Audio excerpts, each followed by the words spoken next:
Ghanaians have proven to be very selfless people. They have proven to be hospitable. They have proven that they are humane.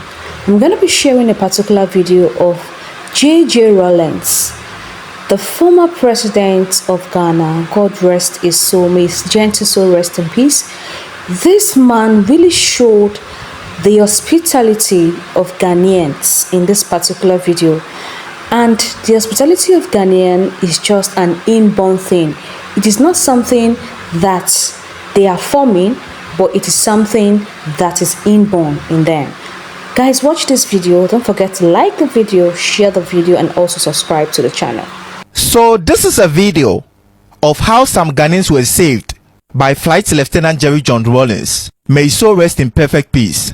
You know, when they were being kicked out of Nigeria in the 1980s. Hey. I mean, we all know the story, but we don't really know how these people even got here.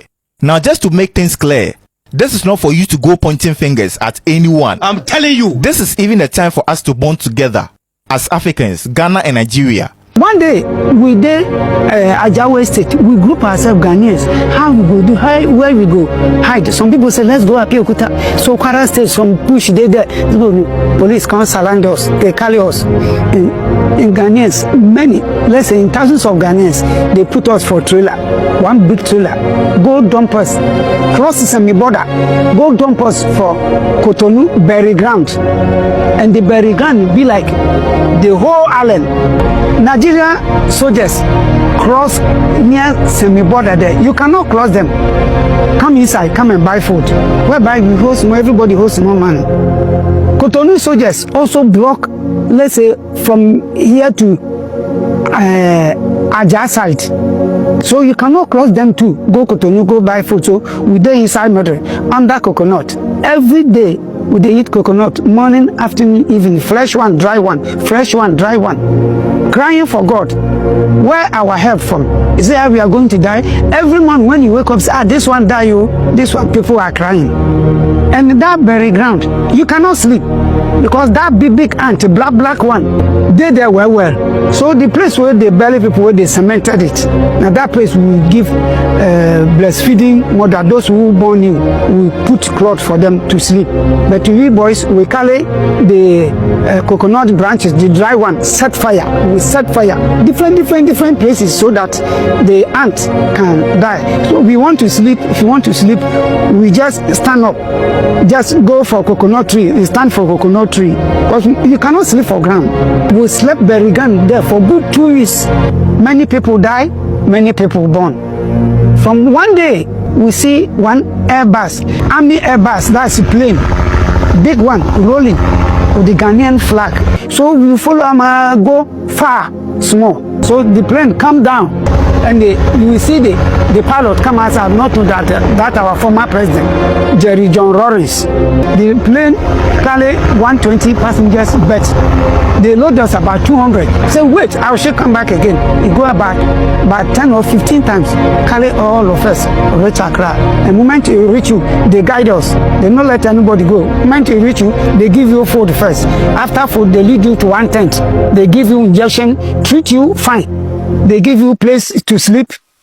This is the problem of Ghana. If a visitor's child, commits in your house, you would often punish your child more than the visitor's child.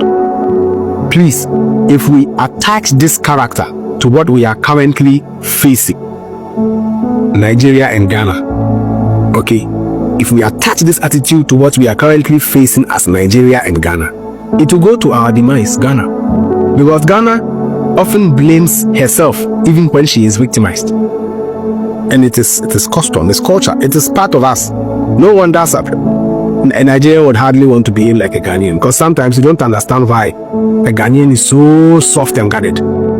Generally, you don't understand for which reason he wants to be that soft and that guarded. Like, what is there? Being so soft, what is there? That is what is disturbing us as Ghana.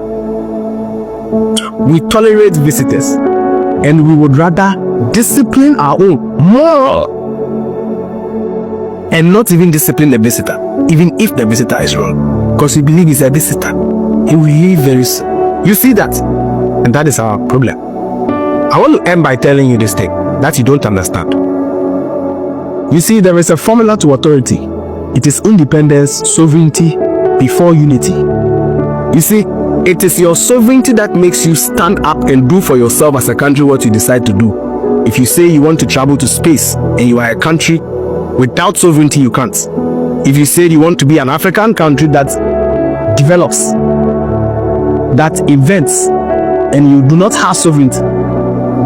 We have plastic and documented sovereignty, and we have actual and practical sovereignty. Our sovereignty so far is plastic and documented. I said there is a formula to gaining authority. So if Africa wants to become a very authoritative country, okay, globally, emphasizing its authority too. So far as you are all independent now, what you need is sovereignty before unity. So excuse Pan-Africanism, please. Excuse Pan-Africanism. If you fight for sovereignty, automatically it will cause unity. Of course, assume Togo can invent and they have the right to own and make any kind of weapon or invention because they are that sovereign, because they have established that sovereignty. Ghana also same, Benin also same, Ivoria also same, Cote d'Ivoire also same. Wouldn't it automatically appear as though these countries I have mentioned are united because they are all sovereign, they all have authority and power? Answer this question. Why isn't Asian countries so big on unity? Because they know sovereignty is everything. Sovereignty is authority, not unity. Pan-Africanism is fooling to you, making you think when Africa becomes a one continent, automatically we will be feared by the West. No, when Africa becomes a sovereign continent, independence, sovereignty, unity, this is the formula to authority. Okay? A Chinese man shares a border with Russia, I stand corrected, but never would go to Russia in view of seeking greener pasture. This wasn't the case 20 years ago. 20 years ago, that was the case. A Chinese man would want to even go to US to seek greener pasture. He wasn't that powerful 20 years ago. It took him 20 years to establish his sovereignty to the world by indulging in inventions, innovations. He makes the whole world depend on him for one or two. Until you can make Africa depend on you, don't fight for unity. You should establish and put certain systems in place such that African countries will consider you indeed the gateway to Africa. Establish sovereignty, please. Without sovereignty, your unity is empty. Ghana.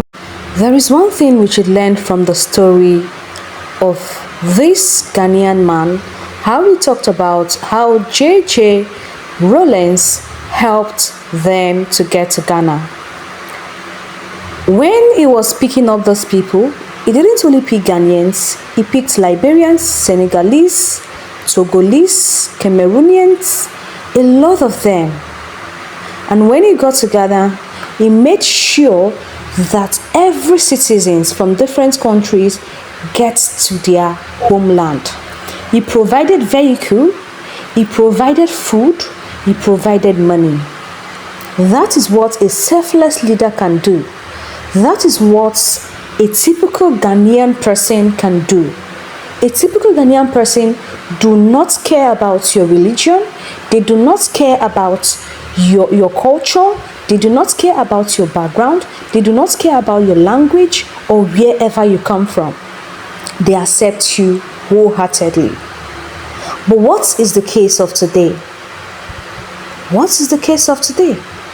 You will see a lot of Ghanaians fighting themselves, Nigerians fighting themselves, Nigerians fighting Ghana, Ghana fighting Nigeria.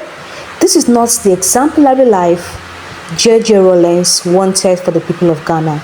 The people of Ghana are born to be hospitable. The people of Ghana are born to be selfless. They are born to live.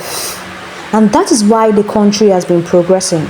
The motherland Ghana does not like violence, does not like chaos, does not like protests, does not like problems, does not like fighting.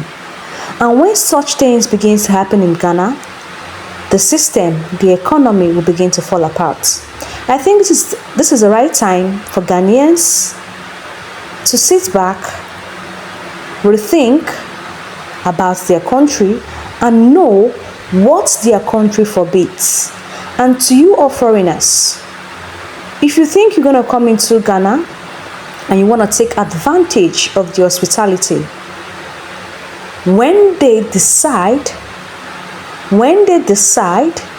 that they are fed up and they decide to retaliate, please do not blame them, because they have endured enough for you all. So if you're a foreigner coming into Ghana, please try as much as you can to obey the rules and regulations of the country. God bless Ghana.